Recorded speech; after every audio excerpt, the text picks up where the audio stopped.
Nice hat. We were just talking about, marketing, and people try to come up with way too cute names for their marketing brands. And I'm like, Yeah. well, keep it simple. Nice hat. Yeah, nice hat. That's cool. Hello and welcome to another episode of Mortgage Influencers, where we bring you professionals who share insight into the latest trends, tips, industry technology, and services to help you be a mortgage influencer in your mortgage business. Well, hello. Welcome to the first Wednesday of September. Happy fall. And we're excited to get started today. Ginger Bell here, Scott Schang here, Frank Garay here, Carl's in Rome, and we have a special guest with a very nice hat, Mr. Tim Davis. Wow, I didn't even notice that. That's awesome. Nice hat. We were just talking about, marketing, and people try to come up with way too cute names for their marketing brands. And I'm like, Yeah. well, keep it simple. Nice hat. Yeah, nice hat. That's cool. I What are love you gonna that. do, right? I love Awesome. that. Well, and Tim, I mean, your name is synonymous with branding and marketing and has been for so long in the industry. And, you and I go way back. I remember when I was looking at writing my very first book, and you may not remember this conversation we had, but I gave you a call because you had written a couple of books by that time, maybe even 3. And I said, what do you think? Is it worth it? Is it worth, writing a book? And you said 100%, absolutely, one of the best marketing things you can do. And here's the thing, nobody reads the book. And you shared with me a little trick, and I'm gonna let you tell the story because I don't want to steal your thunder, but it was like so many times, and I've written several, I've written 8 books now since then. And so many people, be at a conference, they're like, hey, I have your book. It's on my nightstand. And it's, one of my video planners. It's like, take it off your nightstand. But we'll get into video and branding and things, but tell that story as far as what you did. And it may have been your first book. It may be every book. I don't know. I don't know exactly what you're referring to. Oh, you don't? Give me a little heads up here, right? Like, help me.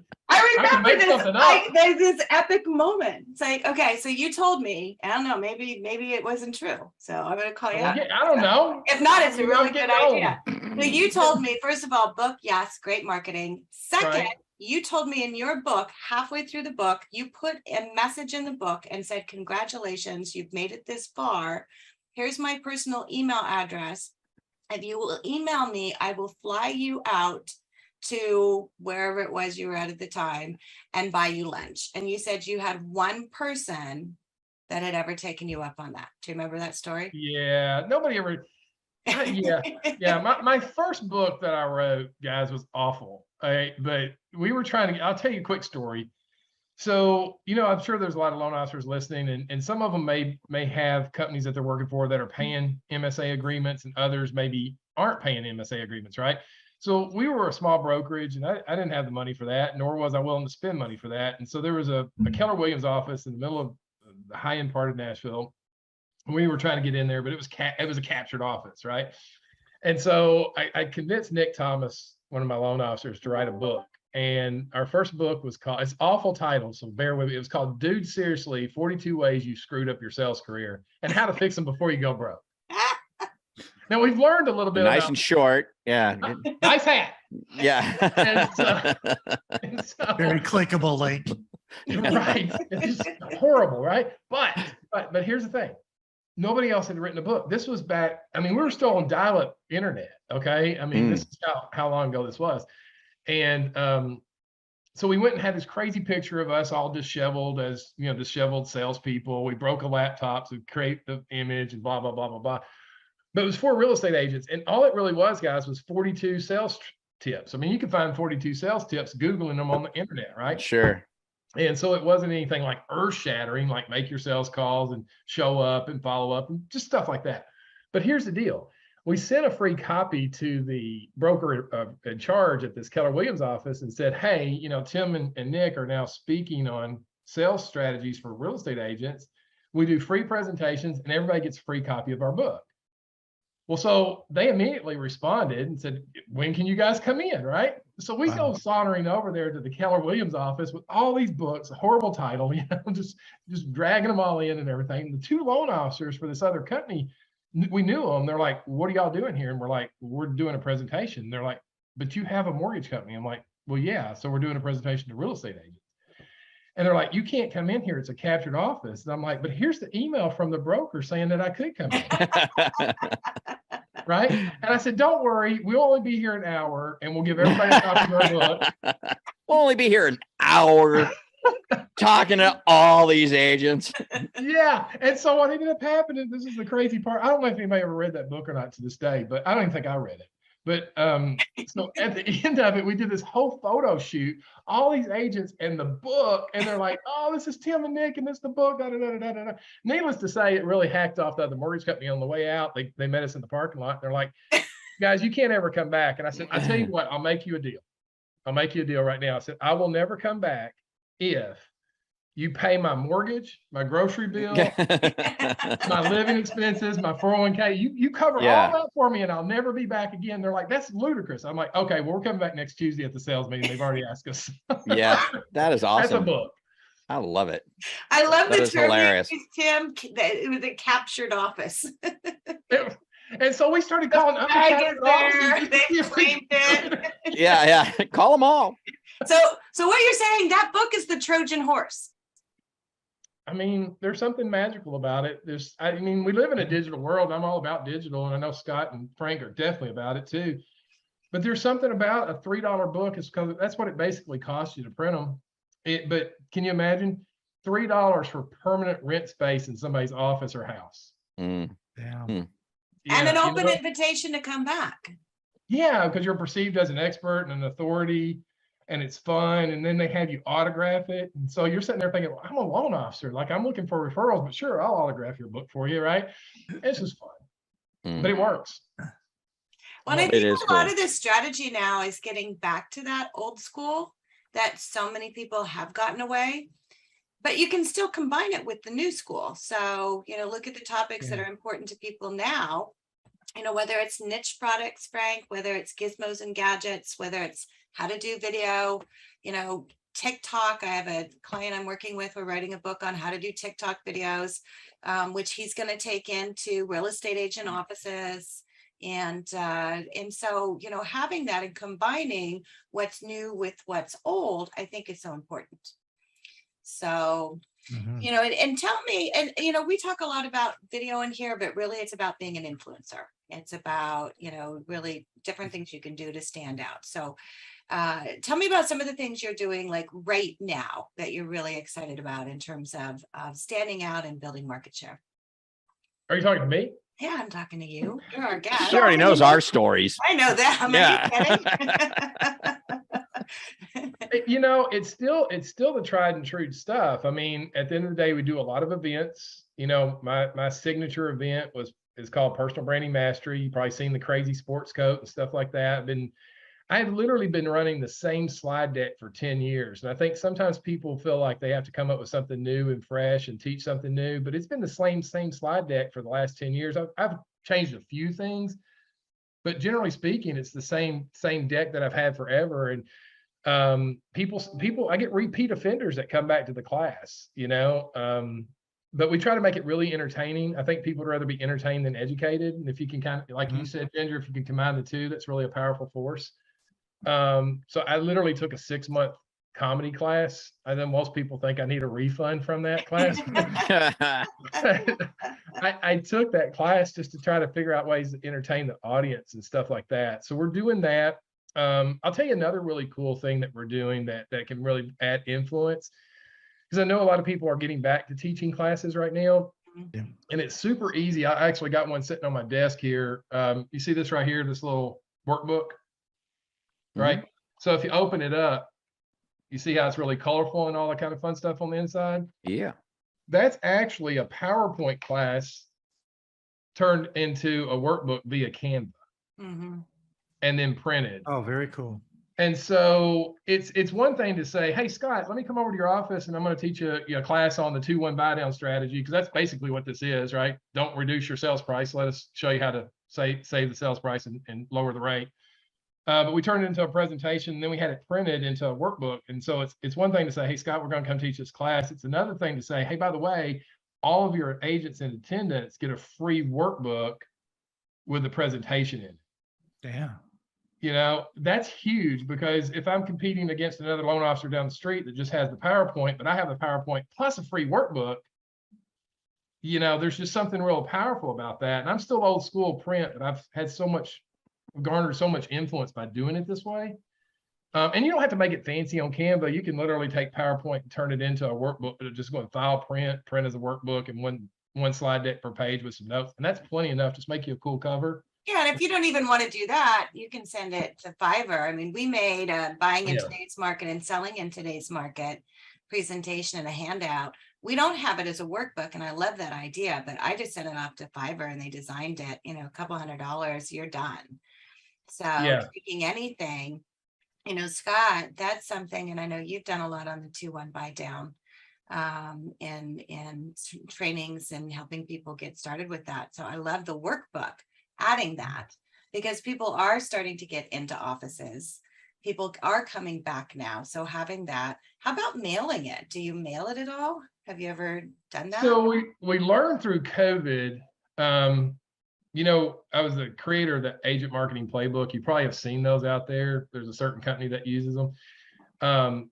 So I created that whole concept during COVID, because nobody wanted to get together, and we had all these rules and you name it, with all this stuff going on. And I'm like, look, I started getting home addresses from real estate agents way back in the day, just because they would change companies. Sometimes they'd be with Caldwell Banker, and the next day they'd be with Remax or whatever. So I started getting home addresses a long time ago. And I said, now home addresses are super important, right? So with that product, what we would do is we would teach loan officers, like, okay, you've got this magazine every month, right? And it's got all this great content in it. Offer it as a free subscription, get their home address, and mail it to them. Because most people go to their mailbox, and here's what they get. They get some pizza coupons, an electric bill that's way too high, a bill for the Tesla that they wish they hadn't bought, you know, and just all this crap, right? The student loan bill comes due, whatever the case is. And so it's kind of a miserable experience at the mailbox, if you want to know the truth. It's like, oh crap, what's in here today? But if you show up in their mailbox with a fun, super, you know, it's got to be fun looking. It's not kind of, we kind of designed that one after the old Mad magazines for all the old timers out there. You remember those? Oh yeah. So we kind of designed it after that to give it a pop on the front that's fun and engaging. And then the interior is a lot of really serious content, scripts and you name it and stuff like that. And when we started mailing it, man, we got a huge response, because you remember in the beginning, Zoom calls became all the rage, and everybody was trying to figure out how to be cool on Zoom and do classes, da, da, da, da, da. And then it started to trail off. People were like, damn, another Zoom class? Are you serious? So when we started mailing things to people's house, not just the workbooks, but also the pop by items, if you've ever heard of that, that's the little chintzy stuff, and, you know, koozies with your logo on it and things like that with a real creative message. That stuff turns the needle, and it gives you a lot of influence, because now you've got your own magazine that you're the quote unquote publisher of. It's great content. It's arriving at the mailbox. And I think there's something sacrilegious about putting a magazine or a book in a trash can, because I've never seen them in. Totally. Yeah. Yeah. So they just sort of stack up, and you're only talking a few dollars per month to rent basically space in somebody's house, you know? And so that's been really helpful over the years in building influence. I still just go back to print. And not that I'm opposed to digital. I think digital is great, but it does sort of have a shelf life. I mean, Frank has been doing digital video since before they even made cameras. I mean, he still was finding a way to get on video. So, I mean, we've all seen Frank's videos, but when's the last time you researched a video from Frank 3 years ago, right? We don't go back and research it, but I still can reach in that drawer and find Mortgage Originator magazines from the 80s, right? Because they're physical, and there's something about seeing something in front of you that you kind of act upon, or you remember, oh, that's Ginger. Like, I got your box in the mail the other day. It's sitting right here behind me. Like, see, every day I come into my office, I've got Ginger's box. So I remember Ginger all the time because the box is here. I may not see her on my social feed. Do you know what I'm saying? But I remember the box. So I just think there's something, and anybody can do this stuff. It's super easy. Right. Here's one. Anybody could do this. This is the fun size book. Okay. Go find yourself 125 quotes or 50 quotes, or come up with your own number, 72 quotes or whatever. Doesn't really matter how many you put in there. Just find Tony Robbins and Frank Garay's got quotes out there. Scott Schang, put his quote in there, right? Make him famous. And so the title is really important. This was 125 must-read inspirational quotes for real estate agents, right? So if you're a car salesperson, you're like, that ain't for me. Right. But it's a pocket size, right? But it is, but it ain't. It is. I love that. We got the one in blue that's for car salespeople, right? But on the inside of it, it's got a little tips like 5 ways to use this book.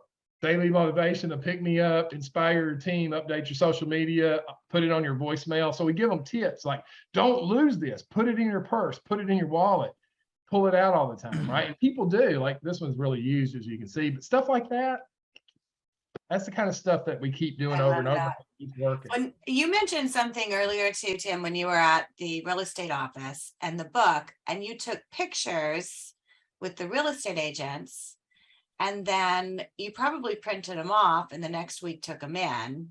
I don't know if you put them in frames or things like that, but it's things that you used to do that you get away from, because I used to do that when I would, put together a panel of speakers. I would make sure to take a picture with them, print it off, put it in a frame. And then, I'd go to their office years later and that picture is still up of me and them in their office because they haven't taken it down. So the tangible, that physical aspect, I think is so important, especially in the digital world that we're in. It just is some, I kind of try to do things that other people aren't doing because they think it doesn't work anymore, and it leaves sort of a wide open space for the mailbox, if you will, right? Or, I can give you flyers all day long so that you can line your trash bag with it. Like there's another one, just shoot baskets all day with my flyers. But if I give you a handheld book that will inspire you every day, then you're like, dude, it's epic stuff. It's super cool. I love it all, man. I love it all. Yeah. I was even thinking as you were talking too, it's, of course, home address is great. That's got, but I tell you what, man, if I had that book, right, the 125 quotes or whatever it is, and I wanted to get into a real estate office that maybe had 150 realtors in it, I can use the office address, but address it to that real estate agent. Now I've got my little books peppered all over their office, right? It's like, it's in their desk, it's on the thing, it's all over, it's in the break room, for goodness sake, it's everywhere. So it's just, I'm a big fan of the snail mail too. I think it's a really, really cool thing. I know over at Animals, we're big fans of that too. The snail mail is definitely, and I like the way Tim says it is, what a cheap price to pay to rent some space in somebody's house or on their desk or whatever the case may be. Always there, top of mind. Fabulous stuff. Really cool. Yeah, it's just stuff like, it's really outside the box stuff. We about 5 years ago, this was before COVID, one of my clients, she's actually going to do over $200 million this year. She's actually up over last year in production. She's going to beat her last year production probably by about $20 million. But a lot of people forget that it takes time to do that. So 5 years ago, we were masterminding about how to build her influence, right? To me, it's about building your influence, not to be arrogant, not to be cocky, but to get more people to say yes to you because you can serve them. And so we literally went out and created our own awards banquet for real estate agents, right? Because again, listen, if I spend $15 on an acrylic award, guess where that acrylic award goes? Look behind Ginger right there. See all those awards, right?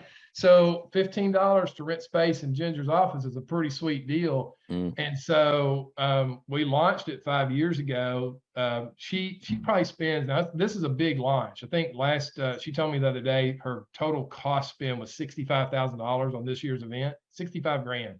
Now she raised 40,000 of that through sponsorships. And get this, 3 of her big sponsors are other real estate companies. Okay. And so she still had to stroke a check for $25,000, but she will earn close to $350,000 just from the people in that room because it's the elite of the elite, right? These are the best of the best. And that, again, that's a very tangible thing. Come to the black tie. Let us give you an award. Let's give you a really nice dinner. Let's have a band play. We kind of modeled it after the Grammys. So they come in on a red carpet and they get the picture taken. And then we've got live from the red carpet and they interview them after they get their award. We kind of make fun of it. The agents are coming out. We're like, okay, what are you wearing? Is that Dillard's? No, that's Macy's, isn't it? Right. So, it's a little bit of fun for them and they have a good time and stuff like, so I'm old school, but that's what's working. So I love it. So let's talk Cool about old stuff. school, because you have a project of the heart, as you say, that you started recently, and it takes us back to a lot of old school. So tell me a little bit about the Loan Originator magazine. So I've had this brand name forever, theoriginatorsguide.com. I've owned that for as long as I known, and I didn't know what to do with it. So it just kind of kept hanging around like a cat that just ate food and wouldn't leave the house, And so finally it hit me. Nobody's really printing a magazine for the industry right now. I mean, you got Scotsman's Guide and some other folks out there, but they're a little bit more on the like high-end professional side, so to speak. But nobody's really talking street level to the Boots LA. on the ground. Boots on the ground. Yep. Yeah. And so through all the work I've done with all these like workbooks and things like that, I kind of learned the whole printing and publishing process. And I'm like, hey, why not do a magazine? So we started this year. We launched the Originator's Guide magazine. Scott Schang has been an awesome contributor. Thank you so much, Scott, for your articles. Gets tons of great feedback. Ginger, you wrote an article. We're going to get Frank to write an article. So we're just in the infancy stages of launching it. But I don't know if I have one lying around. I think I gave them all out. Scott might have one. You got one there, Scott? Oh, look. He's got two of I them. have them right here. I didn't throw them away. Those are collector's edition. To your point, Tim. Didn't throw them away. So yeah, we're growing that. It's a passion project. So if people want to contribute something, if you're an LO, a leader, whatever, you got a product you're selling to the industry, you're welcome to contribute. We'll get it all done for you. We'll mail it out to people. So it's been a lot of fun, and it's actually opened a lot of doors, to call people up and go, hey, would you like to contribute to the magazine? It gives you more influence in your local market. You can always show your agents, hey, I wrote an article for this magazine. It'll elevate your local influence. So yeah, it's a lot of fun. It's a lot of fun. I love it. And when is your next? How often are you publishing? So we started the first year just to do one a quarter because we were trying to figure out the cadence of like getting content in and stuff like that. So the next one goes out here. It actually went to the designer yesterday, so it should ship and print here in about 2 weeks. So Nice. we send it out the end of every quarter. Good, and we'll drop some information down below too. So, and your annual subscription is like I registered It's $99. $99. Yeah, and that's for the print. So guys, totally Got it. That's what I was going to ask is for an originator to get it $99 a year. $99 a year, so they get 4 issues. They're mailed to their house. I mean, it's neat stuff. Very, very cool. It's cool. It's fun stuff. Very good. Yep. Yeah, Really it's neat. evergreen, right? You can always refer back to Scott's article last month or the one he's got coming in this month, Yeah. and it'll help you out. Yeah, Yeah. So, yeah. Nifty. It's cool. It's cool. It's like cool totally with epic. you. It's totally epic. Tim, like, that's cool. I mean, it's fun, right? Whatever, dude. It's cool to be able to sit there and go, all right, look, I figured out how to put some box cars together. Great. Okay, so I got the box cars put together. If it can help you get more influence, reach more clients, and give you a boost of self-confidence, whatever it might be for you, great. Send in an article. We'll put it in there, and we'll print it and send it out for you. It's just it's cool. I got a question for you, Tim. I got a question for you, Tim. Okay. So, and I think everybody who's watching or who will see the recording of this, everybody knows Tim, right? I mean, you're one of those guys. You're just everywhere, right? I don't know about all that. But here's what I want to know. You and just hearing everything we've spoken about today, there's just God. It's just like it's almost the fire hose thing, right? With Tim Davis right now, it's like, oh, there's this idea and that idea and this and this and that and the other. It's like, oh my God, this is great. Neat stuff.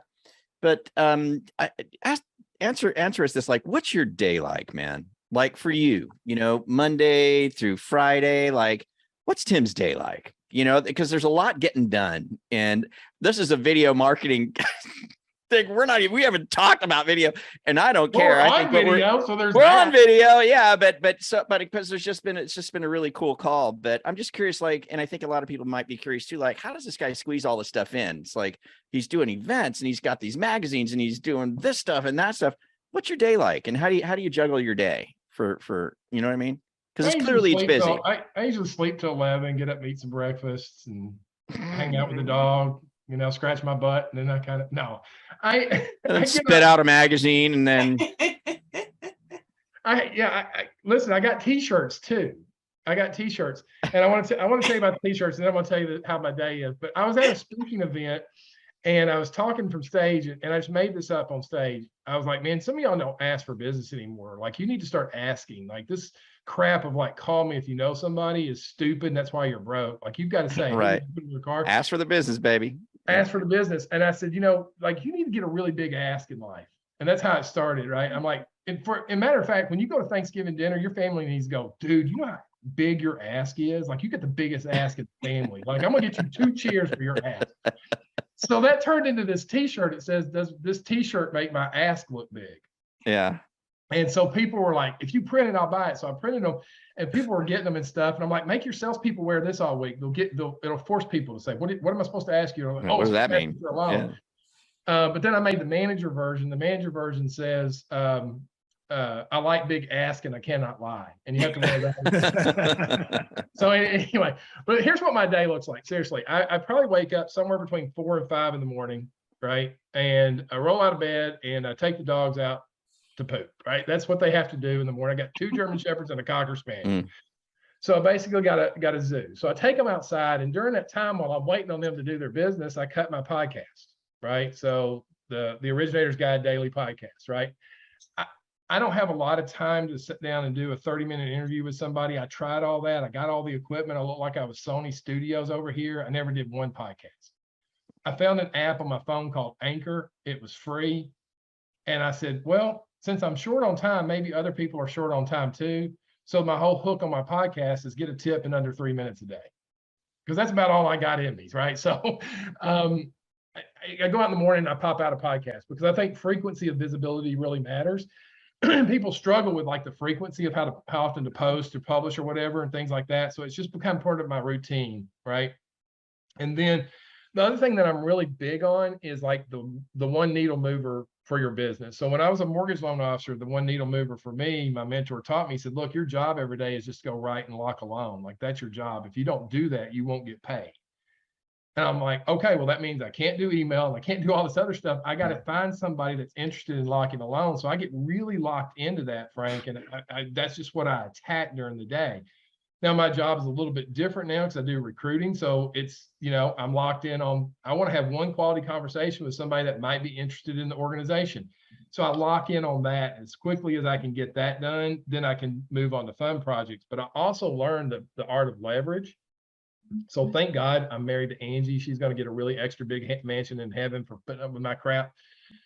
But she is so detailed. She keeps everything detailed. So for me, I spit off these ideas like 30,000 foot view, and then she knows how to break them down into step-by-step action plans, right? So I'll be like, hey, I want to start a magazine, right? And these are some people I'm thinking about. She's like, all right, I'll come up with a checklist for you. So she comes up with a checklist, and then I'm like, okay, well, you do those 99 things on it, and I'll do this one. But I've definitely learned with virtual assistants is another way, right? I've learned how to leverage my time. So I get up in the morning, I check the emails that I want to check. The other stuff just goes to Angie, because we've been working together so long. She can probably respond to 100% of my emails, quite frankly. So I just want her to work on that. And then I set my lead hooks for the day, right? So I got a lot of crab cages in the water, if you will, that can bring leads in. So I check all the lead hooks and see if anything's coming off of that. I usually make a few posts on social media, something funny, something relative, my daily difference, whatever the case might be. And then people that comment on it generally will get a phone call from me that day or that week. who calls anybody? Like we just message each other back and forth. Like, oh, I liked your post. Oh, thanks for liking my post. Oh, I liked yours back. Here's an emoji, but nobody picks up the phone and calls them. Right? But so what happens is I'm like, hey, Ginger, it's Tim. She's like, oh my God, I was just looking at Facebook. I was like, no shit. Wow, I must be clairvoyant. And now I got a conversation. So my day is really filled with, I know it sounds crazy, but my day's filled with how many conversations can I have that are meaningful and help somebody advance forward or help me advance forward towards my goal. And I keep it super simple. If I'm a loan officer, I'm trying to find a loan to lock. If I'm a recruiter, I'm trying to find a person who's interested in the organization. That's what moves the needle. That's what puts money in the bank. And then all the fun projects are set for the afternoon, right? And then Thea handles my booking. So if somebody says, hey, Tim, can you come speak? If I get a message about that, automatically copy it straight over to Thea. I'm like, hey, this is an event they want me at. Check the calendar. They send out the messages. It comes straight from them. They talk to them. They arrange everything. They stick it in my calendar. And quite frankly, I don't know if I'm going to be somewhere this week or not until I look at my calendar. I'm like, oh, crap, I'm going to Virginia Beach. I got to be at the airport tomorrow. Okay, cool. But that also comes from this. I don't get trapped in trying to find something new all the time. It goes back to that presentation. I've been running the same presentation for 10 years. Okay. So when I show up, they want me to talk about that stuff, right? The audience doesn't know what it's going to be about. They don't know if the slide was made yesterday or 10 years ago. So it allows me to put more into my day. Because remember, I want to shake hands and have conversations, And then I've got somebody that handles my database stuff. Like I was talking to a loan officer the other day and they were trying to figure out how to do Facebook ads. And I'm like, why? Just hire somebody who knows how to do them. Yeah, totally. Talk to some people, right? So I hired a guy. It was like $2,500. And this is just how my mind thinks, Frank. I could have sat around all afternoon and created a follow-up sequence campaign for new leads. I didn't want to do that. So I gave this guy $2,500. I'm like, here's a link to my podcast. Here's a link to my magazine. Here's some other content. And 3 weeks later, he came out with this whole text, email, voicemail system that's just done. And he's like, all we need to do is set the bait in the water. And I'm like, cool, I can do that. And we set the bait, and now those leads start coming in. And that's kind of what my day looks like. And then I go to the gym. And is that your friend? Is that your friend Jim's house where you go and have a cocktail after it's all done? Right. I'm getting old, man. I'm trying to retain my youth. And so I actually go to the gym and lift these damn weights and try not to tear something. And then at 5 o'clock, we shut it down, man. We shut it down, and Angie and I hang out. We hang out with the dogs, and then I, try to find a Braves game and bitch at them, try to get them to win a game or a Preds game, or God forbid a Cowboys game. It's about ready to be my worst season of the year. So I appreciate you sharing that, man. That was really cool. And for me, I think one of the things I took away from that there were several things, but one that really stood out is you're not trying to do anything new. You've got your things, you do your things, you know how to do them, and you do them. And first and foremost, we're going to move the needle, right? First things we do is move the needle. I know how to get that done. I've got my ways, and I just, you don't got time to necessarily always do new things, right? But they also, I like what you said too, it's like I do have 30,000 foot views and I throw those out there, but I've got, my partner helping me get those things dissected and whittled down. So really, really cool. Yeah, and we have a team. I mean, that's the whole thing. So many times, and especially in this market, and you see people are like, okay, I need to do this, but I'm going to figure out how to do it myself. Like you said, it's like, why? That's not the best. Exactly. Checking, I mean, I love the analogy of, checking the bait. And it's like, that's so smart. I mean, so many things to take away from here between, doing what's important, moving that needle. So what are those things? Those are the first and foremost things you should do. And the fact that you do that very first is important. So, people have to know, first of all, what is that first and foremost thing that you need to do? If you're taking loans, you need to take an application. So what are you doing to do that? It's not difficult, it is. Well, apparently it is.